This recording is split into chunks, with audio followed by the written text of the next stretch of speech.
SportsBeat is brought to you by Ken Garff. We hear you. This is day 31 without live sports. We've survived a month, and we do miss it terribly. Which sport will be the first to return to action? If some have their way, the answer to that question is baseball. According to a report by USA Today, Major League Baseball is considering a radical plan to get the season underway as soon as possible.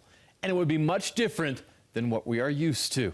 Under the plan, all 30 teams would play their games at spring training sites in Florida and Arizona instead of their home stadiums. They would play without fans in 26 different ballparks, including 3 major league stadiums in St. Petersburg, Miami, and Phoenix.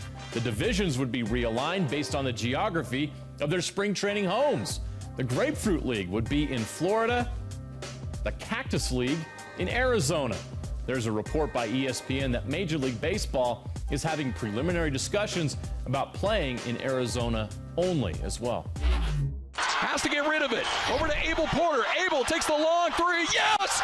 Abel Porter hits the three with 1.6 seconds left. Transfers continue in college sports, especially in men's college basketball. Utah State point guard Abel Porter is on the move. He announced Saturday on social media that he will play his senior season for the Ohio State Buckeyes.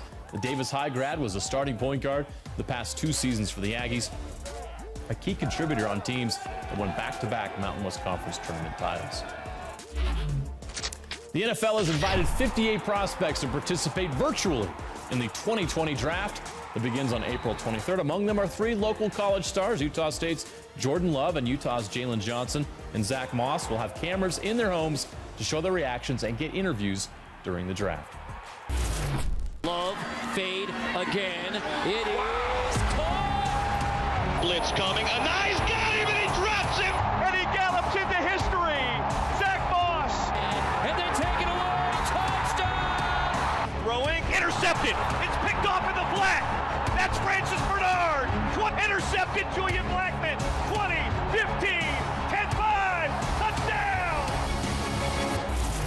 Our preview of the 2020 NFL Draft continues. This week, Scott Mitchell is back to break down another Utah defensive back, so many of them, Jaylon Johnson, 2-time first-team All-Pac-12, an All-American. We knew he was special before he enrolled at Utah. He had a 3-year plan to make it to the NFL, Scott, and mission accomplished. What makes this guy so special? Well, we can start with star coverage. Okay, so star coverage is when you have a great defensive back who gets his job is to cover the very best wide receiver on the other team. And there's a lot of good wide receivers in the Pac-12. When you can do that, when you have a player of Jaylon's talent, it makes everything so much easier. And that's what he's done. But let me tell you why he's so good, all right? He has this great ability to change of direction, right? Yeah. You want a guy that can change direction. So he's this guy right up here at top.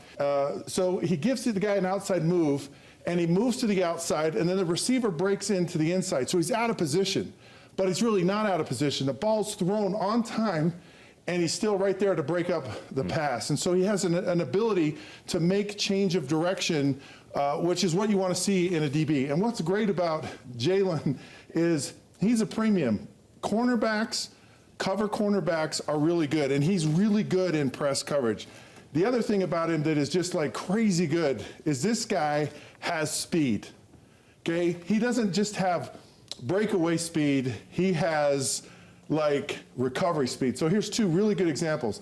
All right, so he's reading the pass, sees the quarterback, breaks on it, terrible decision, terrible pass by the quarterback, but he's off to the races, okay? Everyone has an angle. The quarterback actually had an angle on him, and as you watch him run a 100-yard dash down the field, he blows by everyone, okay? So you can see that. It shows up over and over on the film.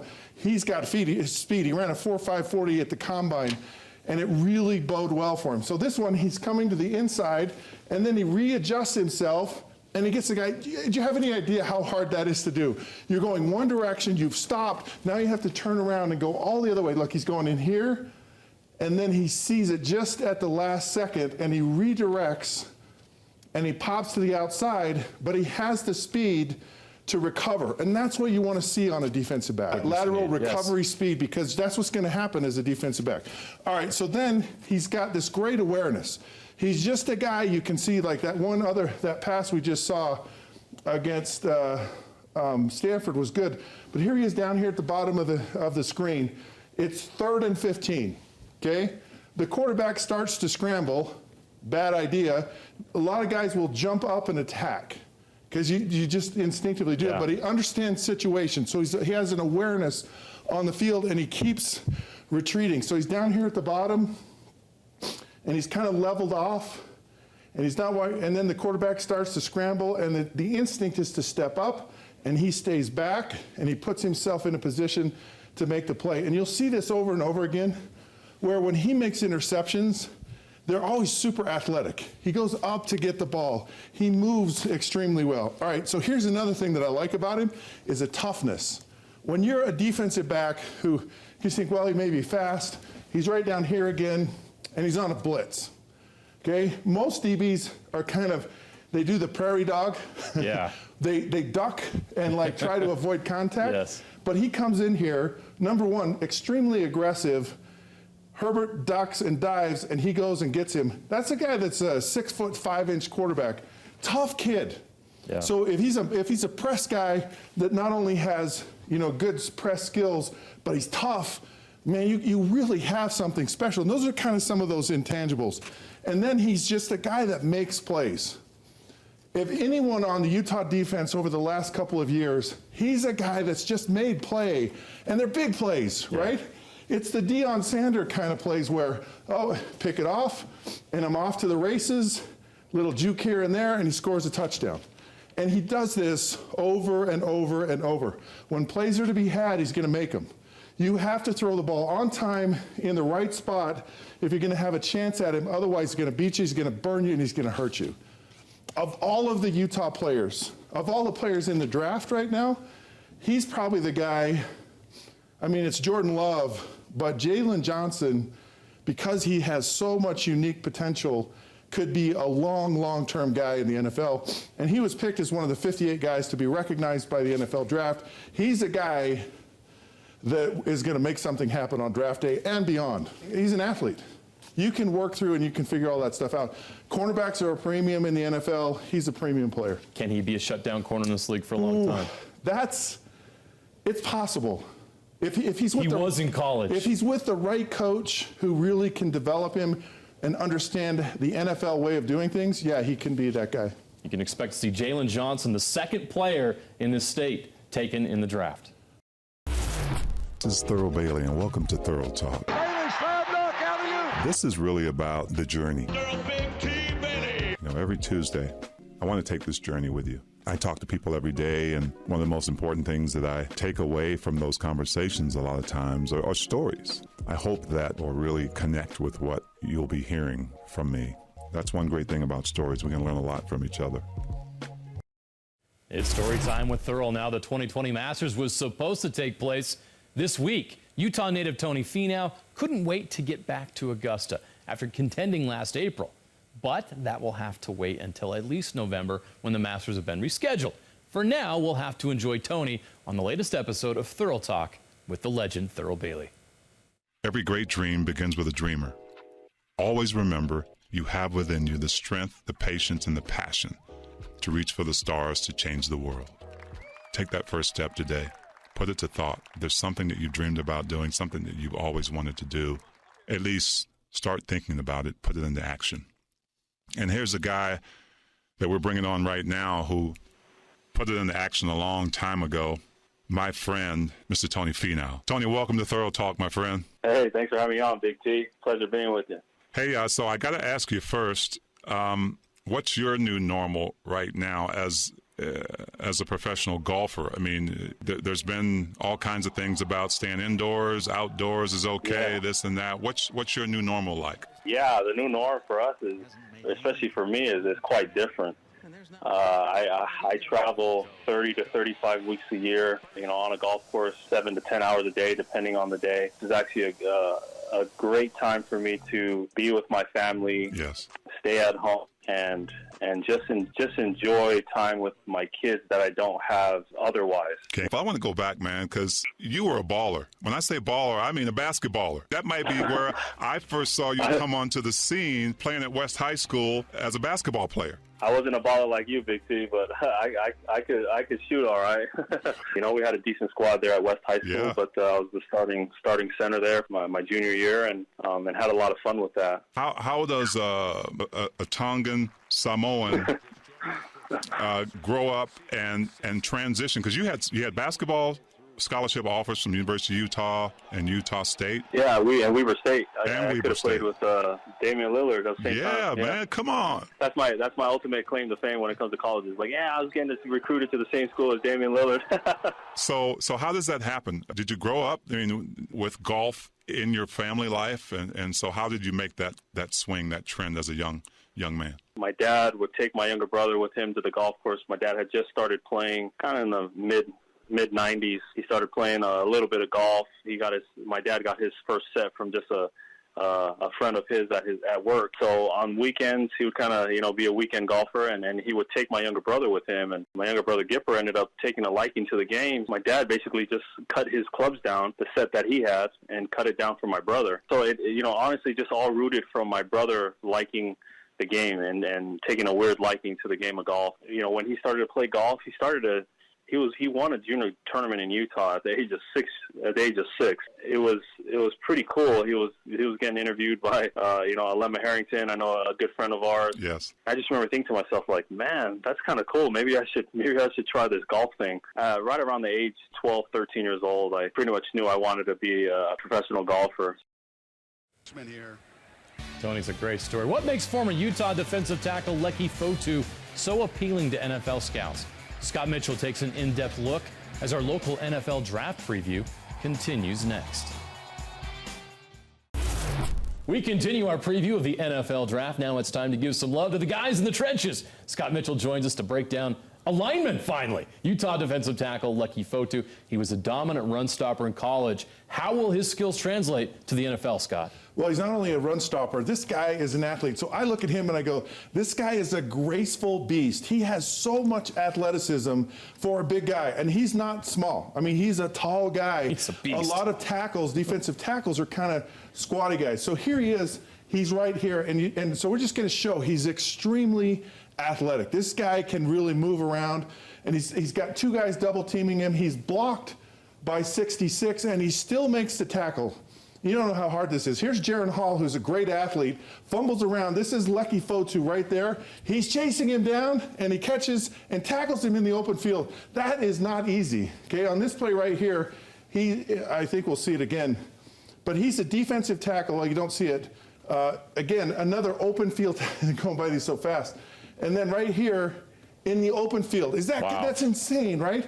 So here's a guy who he shows up on the run. He does a great job, but he's super athletic in space. And when he zeroes in on the football, he gets to it like nobody's business. The other thing about him that's amazing is this guy has great discipline. So his technique, he understands the position very well. So he's right in here, and this is 3rd down and 14. So what do you got? Screen, draw. All right, he sees that it's going to be a screen. He reads it, and he makes the play. He does this over and over. This is against USC. And here he is, he's being double teamed. He's still holding his position, and then boom, he gets off a double team, and then he's right at the quarterback. Wow. Super disciplined at understanding his position and where he fits on the defense. There's so many times that he makes plays for other people because he's in the right position. And then he's got this tremendous leverage. And for a big guy, this is super hard because these guys, it's hard to bend over, right? So here he is right here, and as they snap the ball, he stays where he's supposed to be. He works around, and it's like a little game that he's playing, but he's got great leverage. And then on this one right here, he's being double teamed. He splits the double team. Wow. And is part of making the play. Just blows it up. And it's because he's a big guy, but he stays and plays low. So when you have a defensive tackle, extremely athletic, who understands where he fits in the defense, he's a guy that really has a good sense of football. And Leki Fotu is a great leverage player, and he's a surprise. He was one of the top-rated defensive players in the Pac-12, and he'll get drafted. He'll be somewhere. He gets in the right situation. He could play on a 4-man front, or he could play that nose in a 3-man front, but he's a guy who can really play, understands defense, and he'll be a guy that has a good career. It's surprising. Shocking. Another you with a good career in the NFL. JJ, every guy we preview is like, great. these guys are legitimate guys that are going to have good, long careers in the NFL. Well, why isn't he higher on draft boards? I think part of it is he's a guy that's like, he's kind of, when you have a dominant defensive end who is like an Ndamukong Suh, or one of these, just where they're just so dominant, and he's not quite that player. He's a player that can play and play solid in the NFL for you, but he's not going to be. I mean, he could because he has the athleticism, but sometimes he lets the guy get too much of him, and he's got to learn to get an edge and not give as much of his body to the offensive lineman. And if he does that, he's a guy that can get to the quarterback. He was a tight end at Harriman High School. I watched him win a state championship. You can see the athleticism. I'm serious. It's awesome. He's added like 100 pounds since then, but that's cool to see. Leki Fotu is going to get drafted. We played together, and I think that's the main difference. We missed March Madness this year, so why not turn back the clock and revisit the only team in state history to win the NCAA tournament? That's coming up next. The national championship game was supposed to be on Monday. We'll never know who the best team in the country was in 2020. We do know who was in 1944, and they were right here in Utah. I recently visited with the most outstanding player of the 1944 NCAA tournament, 4-time All-American Arnie Ferrin. Now 94 years old, he shares his memories of that improbable championship run by Utah basketball 76 years ago. This is the story of the Blitz Kids, the 1944 Utah men's basketball team. A team made up of Utah natives who took New York City by storm and became the first true Cinderella story in NCAA tournament history. If somebody asks you a question, were they good players? Well, I don't know. In colleges today have 4 players that end up playing in the NBA. Arnie Ferrin, Watt Misaka, Herb Wilkinson, Fred Sheffield, Dick Smoon, Bob Lewis, and Fred Lewis. We probably are the only team that won the championship in starting 4 freshmen. But their story ended almost as quickly as it began. After a 17-2 regular season, Utah passed on the NCAA tournament to play in the more prestigious NIT at Madison Square Garden in New York. The NIT had the garden and the income and the media, so we opted for that. There were 4 or 5 players that had never been out of the state of Utah. There were 4 that had never been on a train. After train delays, losing their equipment, and losing train tickets, they finally arrived in the Big Apple. Their first-round opponent, Kentucky. Vadel bought a scouting report for somebody on the corner and says, I scouted this, and for $20 I'll tell you what Kentucky does. We couldn't find him after the game. We got our money back. The scouting report is about the same as what we paid for it, and we lost. But the following day, head coach Vadel Peterson received a telegram that would change their course and their fortune. We're sitting around moaning the fact that we didn't play very well, and Vadel said, but I'll call the university and see if we can stay one more day to see New York City. Arkansas had pulled out of the NCAA tournament after a car accident took the life of a staffer and seriously injured 2 players. Utah then received an invitation to replace them, and they accepted. Got on the train, went to Kansas City and won a couple of games, then got back to New York City and played in the finals. They would face Dartmouth for the NCAA championship at Madison Square Garden. Dartmouth was a team made up of star players training in the U.S. Navy's V-12 program on the Dartmouth campus. The Utah team, with 4 freshman starters, were big underdogs. We were in great shape, and the defense was unique for people who played against us. Utah played well. Arnie Ferrin scored 22 points, and they had a lead with just seconds left when Dartmouth's Dick McGuire made the shot of his life. We were ahead a couple of points with about 5 seconds to play, and one of their players kicked it in from about 30 feet to tie us. After Dartmouth's magical moment at the end of regulation, it was Utah's turn. With the game tied at 40 and time running out, Herb Wilkinson was wide open from 20 feet. Well, sure, I was yelling at him to throw the ball to me, so I guess. Remember the shot well, and I look at the film, it wasn't clean, a swisher, was it? Yeah. He was a great athlete. It wouldn't surprise you that he took the shot. He'd have a pretty good chance to make it. Utah wasn't done. They would play one more game 2 days later, a charity fundraiser for the Red Cross, a battle with the NIT champion St. John's, a chance for redemption after losing in the first round of the NIT. We were pretty familiar with New York City by the time we got on the way home. Arnie led Utah with 17 points, and they beat St. John's at the Garden 43-36 to claim a mythical national championship. After 16 days on the road, thousands of miles on trains, Utah returned home to a parade in Salt Lake City. Champions that will never be forgotten. We had played a lot of basketball, and I don't think that without the gyms here and the barns, we wouldn't have been as experienced as we were. We played together, and I think that's the main difference. Thank you for watching SportsBeat. A reminder that the KSL News tonight is at 9 o'clock. I'll see you then.